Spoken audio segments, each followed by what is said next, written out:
आज की क्लास बहुत ही स्पेशल होने वाली है। इस क्लास में हम ought to के सभी स्ट्रक्चर पढ़ेंगे और बहुत ही कॉमन सेंटेंस लेकर पढ़ेंगे। यदि यह क्लास बिना एस्केप के शुरू से लास्ट तक देख ली तो ought to के सभी स्ट्रक्चर आसानी से सीख जाओगे। यदि स्केप करोगे तो कुछ भी समझ नहीं आएगा। तो बिना समय गवाए वीडियो शुरू करते हैं। ought to चाहिए। ought to का यूज नैतिक कर्तव्य और सलाह देने के लिए किया जाता है, जैसे उसे दिल्ली जाना चाहिए, उसे रोज पढ़ना चाहिए, उसे समय पर खाना बनाना चाहिए। इस प्रकार के वाक्य आते हैं, इनको इंग्लिश में बनाकर देखते हैं, जैसे उसे दिल्ली आना चाहिए। तो इसकी इंग्लिश बनेगी she ought to come to Delhi। उसे रोज पढ़ना चाहिए, तो इसकी इंग्लिश बनेगी she ought to study daily। उसे टाइम पर खाना बनाना चाहिए। इसको इंग्लिश में बनाएंगे she ought to cook food on time। इस प्रकार हम ought to का यूज कर और भी ऐसे वाक्यों की इंग्लिश बना सकते हैं। तो देखते हैं। Next, ought to be noun होना चाहिए। ought to be नाउन का यूज किसी व्यक्ति को कुछ होना चाहिए, जैसे उसे डॉक्टर होना चाहिए, पूनम को हीरोइन होना चाहिए, उसे एक अच्छा डांसर होना चाहिए। इस प्रकार के वाक्य आते हैं, तो इसको इंग्लिश में देखते हैं। उसे डॉक्टर होना चाहिए। इंग्लिश बनेगी ही ought to be a doctor. Poonam को हीरोइन होना चाहिए। इसको इंग्लिश में बनाएंगे Poonam ought to be a heroine. Ram को अच्छा डांसर होना चाहिए। इसकी इंग्लिश बनेगी Ram ought to be a good dancer। इस प्रकार हम ought to be का यूज करके और भी ऐसे वाक्यों की इंग्लिश बना सकते हैं। तो देखते हैं। Next, to be main verb third form जाना चाहिए। ought to be main verb third form का यूज ये पैसिव का स्ट्रक्चर होने के कारण इसमें कर्ता के ऊपर कोई काम किया जाना चाहिए का सेंस आता है, जैसे उसे पीटा जाना चाहिए, उसे मिठाई खिलाई जानी चाहिए, चोर को सजा दी जानी चाहिए। इस प्रकार के वाक्य आते हैं, इंग्लिश बनाते हैं, जैसे उसे पीटा जाना चाहिए। तो इसकी इंग्लिश बनेगी she ought to be beaten। उसे मिठाई खिलाई जानी चाहिए। इसको इंग्लिश में बनाएंगे she ought to be fed sweets। चोर को सजा दी जानी चाहिए।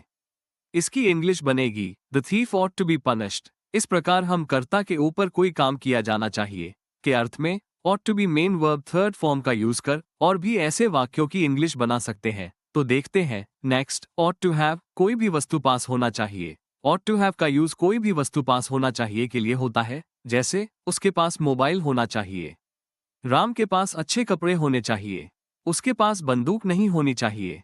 इस प्रकार के वाक्य आते हैं। अब इनको इंग्लिश में बनाकर देखते हैं, जैसे उसके पास मोबाइल होना चाहिए। तो इसकी इंग्लिश बनेगी she ought to have a mobile. Ram के पास अच्छे कपड़े होने चाहिए।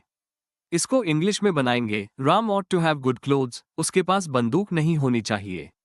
तो इसकी इंग्लिश बनाएंगे he ought not to have a gun। इस प्रकार हम कोई भी वस्तु किसी के पास होना चाहिए के अर्थ में ought to have का यूज कर और भी ऐसे वाक्यों की इंग्लिश बना सकते हैं। तो देखते हैं। Next, ought to have had कोई भी वस्तु पास होनी चाहिए थी। ought to have had का यूज भूतकाल में कोई वस्तु पास होनी चाहिए थी के अर्थ के लिए होता है, जैसे उसके पास मोबाइल होना चाहिए था, राम के पास अच्छे कपड़े होने चाहिए थे, उसके पास बंदूक नहीं होनी चाहिए थी।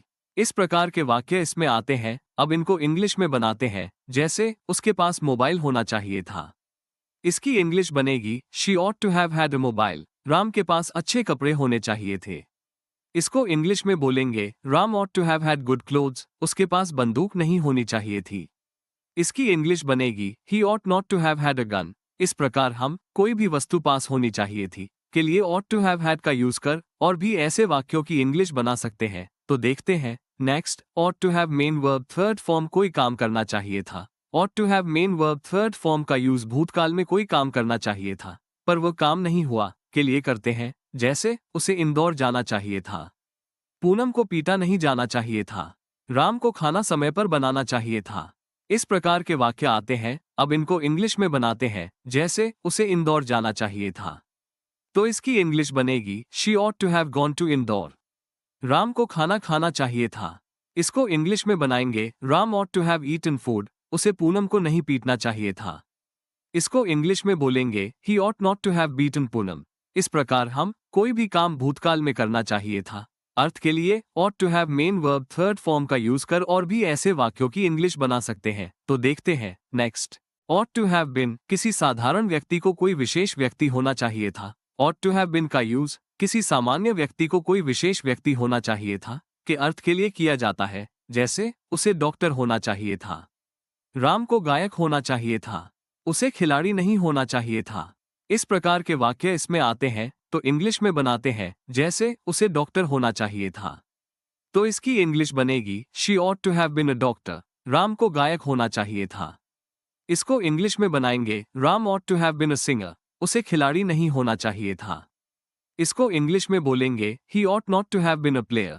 इस प्रकार से हम किसी सामान्य व्यक्ति को कोई विशेष व्यक्ति होना चाहिए था के अर्थ में ought to have been का यूज कर और भी ऐसे वाक्यों की इंग्लिश बना सकते हैं। तो देखते हैं next. ought to have been main verb third form किसी के ऊपर कोई काम भूतकाल में करना चाहिए था। ought to have been main verb third form का यूज पैसिव का स्ट्रक्चर होने के कारण इसमें कर्ता के ऊपर कोई भूतकाल में कार्य करना चाहिए था। अर्थ आता है जैसे उसे पीटा जाना चाहिए था, रामायण पढ़ी जानी चाहिए थी, कार बेची नहीं जानी चाहिए थी।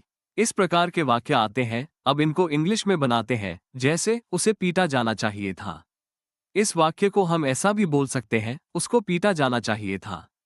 दोनों वाक्य सेम है, सिर्फ बोलने का अंतर है। तो इंग्लिश बनेगी she ought to have been beaten। Ramayan पढ़ी जानी चाहिए थी। इस वाक्य को हम ऐसा भी बोल सकते हैं रामायण को पढ़ी जानी चाहिए थी।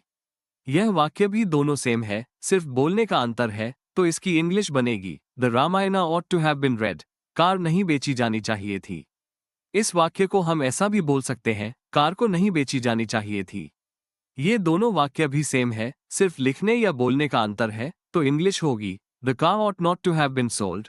इस प्रकार हम कोई भी काम कर्ता के ऊपर होना चाहिए था के अर्थ के लिए ought to have been main verb third form का यूज कर और भी ऐसे वाक्यों की इंग्लिश बना सकते हैं। इस प्रकार से हमने ought to के सभी स्ट्रक्चर बारी बारी से समझे। क्लास में आपको कोई भी कंफ्यूजन हो कमेंट में बताएं। Please support me.